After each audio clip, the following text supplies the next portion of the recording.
Ça fait déjà un bon moment qu'on entend parler du Polkadot. Mais j'ai remarqué qu'en vrai, les gens comprenaient pas vraiment quel était le projet derrière et comprenaient pas à quel point le Polkadot était totalement différent des autres grosses crypto-monnaies qu'on peut avoir dans le top 10 par exemple avec le Bitcoin, le Cardano, etc.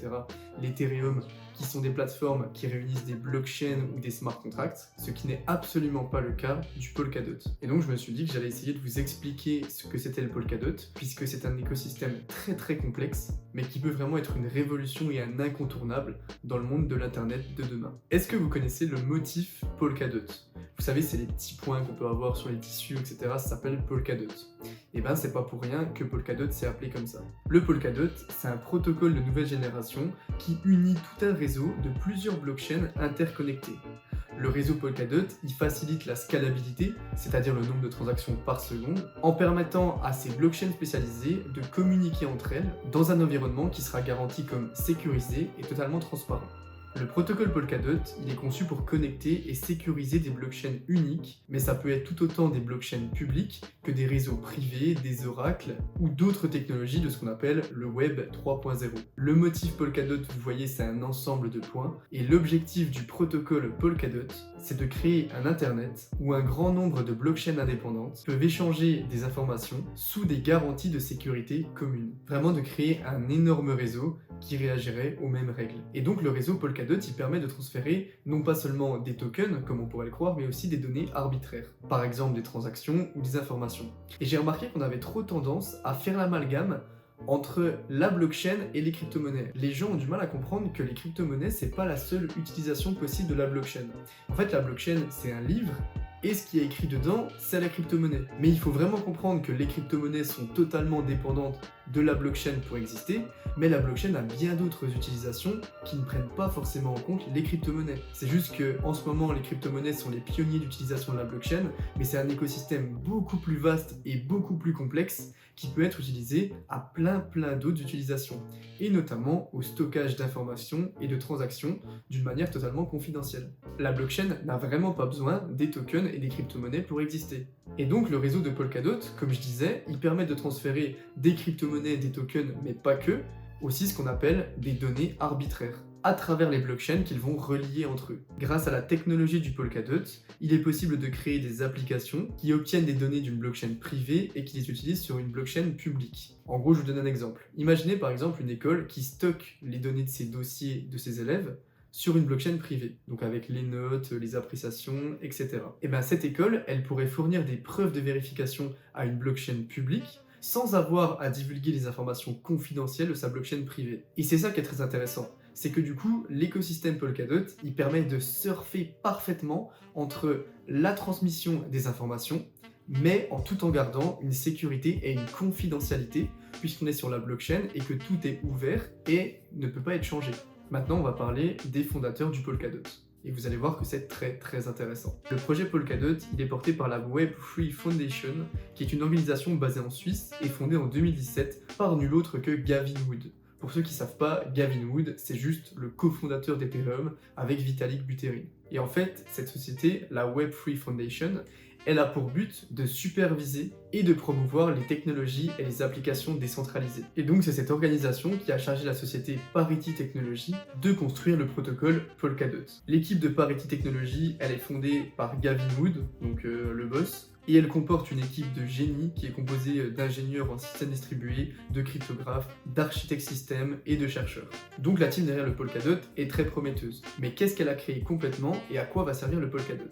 C'est ce qu'on va regarder puisqu'on va s'intéresser à l'écosystème du Polkadot. Et vous allez voir qu'il est très complexe. Je vais essayer un petit peu de rentrer dans les détails pour que vous compreniez bien. Le réseau Polkadot, c'est une multi-chaîne qui inclut un réseau d'interopérabilité. Ça veut dire quoi? Ça veut dire qu'il y a plusieurs chaînes qui vont servir à la création du Polkadot. Il se compose notamment de la relay chaîne, de la parachaîne, des parasthreads et des ponts. Et quittez pas la vidéo maintenant, franchement je vais vous expliquer, c'est pas si dur que ça. Tout d'abord on a la relay chaîne. La relay chaîne c'est quoi? C'est ce qu'on pourrait appeler la blockchain mère. En gros, toutes les transactions, toutes les validations vont devoir être supervisées et être validées par la relay chaîne. C'est l'énorme ordinateur qui va permettre d'alimenter tous les autres ordinateurs devant. C'est une sorte de tour de contrôle si vous voulez. Le rôle de la relay chaîne au sein de l'écosystème Polkadot, il est primordial et il consiste à coordonner le consensus et la communication entre les parachaînes via les ponts. font. En gros, si vous voulez, la relay chain, imaginez que Polkadot c'est toute une grande société, une sorte de boîte. La relay chain, ça serait le manager. C'est celui qui organise un petit peu les tâches. Donc s'il y a par exemple quelque chose à faire au niveau de la communication, il va l'envoyer au spécialiste communication, marketing va l'envoyer au marketing, etc. Et il va superviser et valider du début à la fin les opérations. Actuellement, on a un bloc de la relay chain qui est produit toutes les 6 secondes. Mais c'est susceptible de changer en fonction des besoins du réseau à un moment ou à un autre. Et j'insiste vraiment sur ça parce que en ce moment, je le dis dans toutes les vidéos, mais c'est parce que c'est vraiment le cas, on est dans une sorte de course à la scalabilité. L'objectif, c'est d'avoir le plus de transactions par seconde possible et de créer quelque chose qui sera durable sur plusieurs années, voire plusieurs décennies. Parce qu'en fait, pour l'instant, c'est très bien, tu crées un truc où tu peux faire 10 transactions par seconde, une validation de nœud tous les 6 secondes, c'est très bien. Sauf que dans 3 ans, dans 4 ans, dans 10 ans, quand la blockchain et les crypto-monnaies seront beaucoup plus utilisées, et ben le problème, ça va être que ça sera complètement obsolète.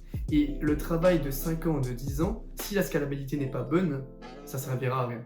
Donc l'objectif en ce moment, c'est de trouver des systèmes, des protocoles, des consensus qui permettent une validation des transactions les plus rapides possibles. Maintenant, on a parlé du manager avec la relay chain, on va parler des parachains. Les parachains, en gros, c'est les employés du manager de la relay chain. En gros, c'est des blockchains qui sont au cœur de l'écosystème du Polkadot, et la plupart des opérations spécifiques qui sont désignées à l'écosystème Polkadot sont envoyées aux parachains, parce qu'elles sont beaucoup plus spécifiques que la relay chain qui supervise tout mais qui n'a aucune spécialité. Une parachain en fait c'est une infrastructure de données spécifique à une application qui est en général globalement compatible et vérifiable par les validateurs de la relay chain de Polkadot. Le plus souvent, une parachain, ça va prendre la forme d'une blockchain, mais c'est pas nécessaire que ça soit vraiment une véritable blockchain. Et les parachains, c'est des blockchains qui peuvent avoir leur propre technologie et leur propre token. Elles sont pas spécialement dépendantes de la monnaie du Polkadot. En fait, le protocole Polkadot, il permet aux parachains de financer leur implémentation sur le réseau de manière décentralisée. Il permet aux applications qui n'ont pas forcément les moyens d'avoir toute une blockchain et tout un écosystème à eux de s'implanter et de se décentraliser dans l'écosystème du Polkadot. Et il faut voir ça un peu comme une sorte de financement participatif. Et en fait, régulièrement, il y a des emplacements sur la relay chain qui sont mis aux enchères. C'est-à-dire que n'importe qui peut créer une nouvelle campagne de financement pour obtenir un créneau de parachain et pour s'implémenter et utiliser la technologie, la puissance, la sécurité de la relay chain. En gros, c'est une sorte de location d'un emplacement sur la relay chain. On a ensuite ce qu'on appelle les parasthreads. Les parasthreads, ils fonctionnent de la même manière que les parachains, à l'exception que elles peuvent participer temporairement au réseau Polkadot sans avoir besoin de louer un emplacement dédié. En gros, vu qu'elles sont beaucoup plus superficielles, elles peuvent faire une sorte de période d'essai, de s'implémenter dans le réseau sans avoir à payer un emplacement. Et ensuite, on a ce qu'on appelle les ponts, ou les bridges pour les plus bilingues d'entre vous. Imaginez, vous êtes sur votre compte MetaMask, vous êtes sur la Binance Smart Chain et vous avez des BNB. Mais vous avez remarqué un nouveau token ultra prometteur. Mais le problème, c'est qu'il est sur la blockchain Avalanche, ou Solana, ou Ethereum, comme vous voulez. Et bien, il va falloir passer de la blockchain de Binance, ce qu'on appelle la Binance Smart Chain, à la blockchain où le token est stocké. Et c'est là que les ponts vont être utiles. Le pont, il va vous permettre de créer un lien entre la blockchain sur laquelle vous êtes actuellement et la blockchain sur laquelle vous voulez aller. Et du coup, dans un écosystème comme le Polkadot qui relie les blockchains entre elles, les ponts sont ultra importants. Du coup, en fait, sans pont, ça peut pas fonctionner. Les ponts, ils vont permettre aux parachains et aux parasthreads de se connecter et de communiquer avec des réseaux qui seront externes à Polkadot, comme le Tezos, l'Ethereum, ou même le Bitcoin. Dans le Polkadot, on a différents participants de consensus. Pour maintenir l'équilibre du consensus du protocole Polkadot, on va avoir au début les nominateurs. Les nominateurs, ils vont sécuriser la chaîne principale, la relay chain, en sélectionnant des bons validateurs et en stackant du DOT, le token Polkadot. Eux, ils vont être responsables de la désignation de leur stacking de token DOT aux validateurs et mettre en place le système de partage de récompenses à chaque fois qu'un nœud est validé. Ensuite, on va avoir les validateurs qui sont élus par les nominateurs. Les validateurs, ils vont sécuriser la relay chain en stackant eux-mêmes du DOT. Donc c'est un processus qui s'appelle le processus Proof of Stake. Ils vont valider les preuves des collecteurs en participant au consensus avec les autres validateurs. Ensuite, on aura les collecteurs. Les collecteurs, c'est quoi? C'est ceux qui vont entretenir les parachains. Ils vont rassembler les transactions des utilisateurs et produire des preuves des transitions d'état pour les validateurs. Et enfin, on va avoir ce qu'on appelle les pêcheurs, les fishermen. En gros, les pêcheurs, leur rôle, ils n'ont rien de spécial à faire jusqu'au moment où il y a un problème. Ils vont surveiller le processus et ils vont s'assurer qu'aucune transaction d'état qui sera invalide ne sera effectuée. C'est vraiment le principe du pêcheur, quoi. Ils sont avec leur canne à pêche, ils attendent et tant que ça ne mord pas, ils n'ont rien à faire. Donc ça, c'était les principaux validateurs du réseau Polkadot. Maintenant, on va s'intéresser au protocole de consensus du Polkadot. Vous l'avez sûrement compris quand j'ai expliqué les validateurs, le protocole Polkadot s'appuie sur un système de consensus qui s'appelle le Proof of Stake. C'est-à-dire que les validateurs font du stacking de Polkadot pour garantir la sécurité. Mais l'algorithme de consensus du Polkadot, il s'appuie sur deux gros mécanismes. Le mécanisme BABE et le mécanisme Grandpa. BABE ou BABE, comme vous voulez, c'est le mécanisme de production de blocs qui s'exécute entre les nœuds et qui détermine les validateurs des nouveaux blocs. En fait, le protocole BABE, on va l'appeler BABE parce que BABE c'est chiant, il attribue des créneaux de production de tokens aux validateurs en fonction du nombre de tokens DOT qu'ils ont en stacking et en utilisant un système de randomisation. C'est-à-dire que toutes les 6 secondes, les validateurs, donc ceux qui font du stacking de Polkadot, participent à une sorte de grande loterie qui leur indique s'ils sont ou non sélectionnés pour valider le bloc d'un créneau. Donc en soi, du coup, toutes les 6 secondes, si vous êtes sélectionné, vous pouvez potentiellement récupérer des récompenses de la validation d'un nœud. Ça, c'est le protocole BABE. Ensuite, on a le protocole Grandpa. Le protocole Grandpa, c'est le protocole de finition. Grandpa, c'est le dispositif de finalisation qui est mis en œuvre pour la relais chaîne de Polkadot. Ce protocole, il peut finaliser un nouveau bloc, quel que soit le nombre de blocs passés depuis la fin du dernier bloc. En gros, ça veut dire que si la latence du réseau est trop faible, Grandpa peut prendre le relais et finaliser des blocs presque instantanément. Et ça, c'est intéressant parce que du coup, la scalabilité sera beaucoup moins dépendante de la saturation du réseau, comme c'est le cas actuellement par exemple avec l'Ethereum, qui est énormément saturé par rapport à la scalabilité, et du coup les transactions coûtent hyper cher. Du coup, si le réseau congestionne, c'est-à-dire se sature, Grandpa il peut théoriquement finaliser des millions de blocs à la fois sans aucune surcharge. Et ça, c'est un protocole très intéressant. Maintenant, on va parler du token DOT. À quoi sert le token DOT? Les DOT, c'est des tokens qui sont natifs du réseau Polkadot. D'ailleurs, la différence entre un token et un coin, si vous ne la connaissez pas, c'est qu'un token, c'est une crypto-monnaie qui va servir au fonctionnement d'un réseau, de tout un écosystème, alors qu'un coin, il n'est pas relié au fonctionnement d'un protocole ou d'un réseau. C'est pour ça que du coup pour le DOT, on parle de token. Pour le Cardano, l'Ethereum, on parle de token aussi. Pour le Shiba, on parle de coin.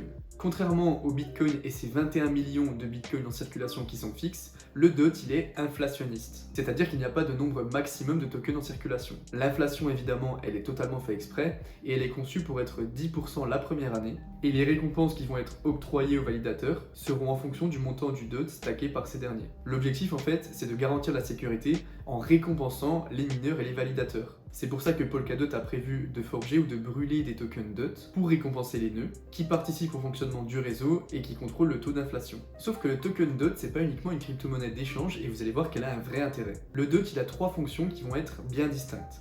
La gouvernance du réseau, le stacking et la liaison entre les parachaînes, c'est-à-dire les employés de la société comme on l'a vu plus tôt. La première fonction du DOT, c'est de donner à ses détenteurs le droit d'exercer un contrôle total sur la gouvernance de Polkadot. Tous les privilèges qui pour d'autres réseaux sont exclusifs aux mineurs seront accordés aux détenteurs des tokens DOT.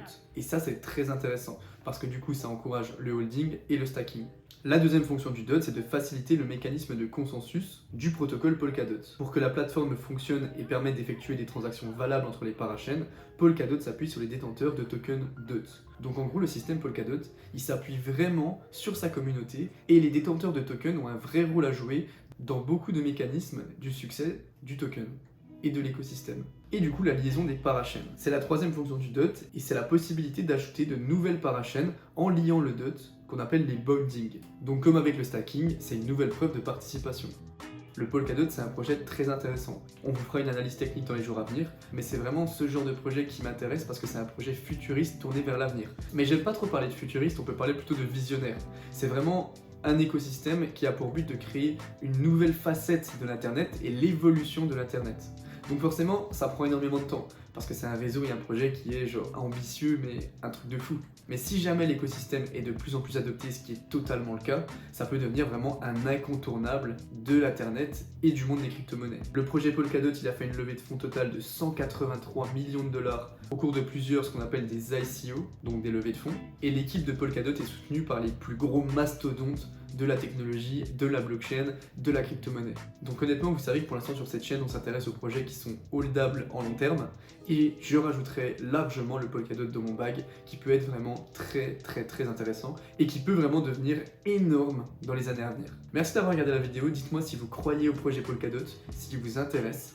N'oubliez pas de vous abonner si vous avez aimé la vidéo, c'est très important pour nous, ça nous soutient énormément. On est bientôt aux 1000 abonnés, donc merci beaucoup. C'était Yves Crypto, à bientôt.